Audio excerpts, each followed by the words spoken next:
Hello and welcome to the very first episode of the Red Sofa series brought to you by FatFace in proud partnership with Shelter. I'm Hannah and I'll be your host as we delve into the people, the purpose and the powerful stories behind the incredible collaboration. Today we've brought the Red Sofa to our Oxford store. Let's go inside.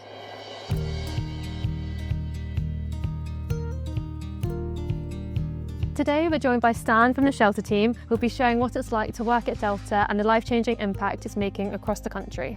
Stan, thank you so much for coming down to Oxford today. Can you tell us a little bit more about Shelter and the housing crisis? Yes, indeed. I think it's important to state the context here. We've got 351,000 people across the country that are homeless right now. 170,000 of those are children, and Shelter exists to help people out of that situation. Can you tell us a little bit about the issues and experiences that people are facing at the moment? Yes. People who come to Shelter for help face barriers everywhere they turn.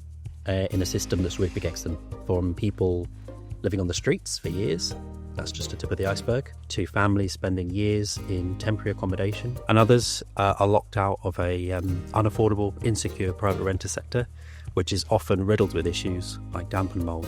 So, as I say, the system is stacked against them. That sounds like a really impossible situation. So how does Shelter help these people? So Shelter exists to fight housing injustice, and we do that through our hub model.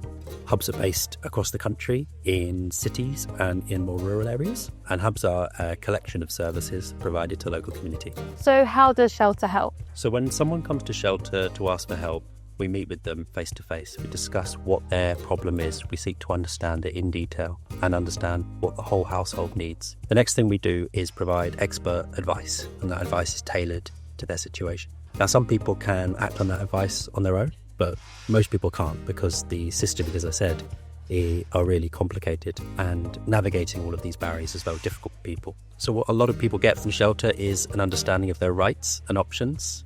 A high number of people who contact Shelter aren't aware of what they can do to resolve their own situation. So the advice we provide can be transformative. But some people need more in-depth support, and that might be because the situation is more complicated or complex, or indeed more urgent. And for that, they would be assigned a housing rights worker.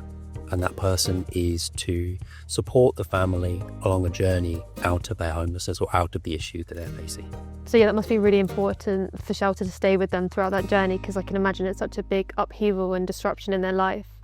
So it sounds like Shelter's work is really going the extra mile. We're just getting started and there's so much more to come. More stories, more voices and more insight into the incredible work that Shelter does. Tune in for the next episode.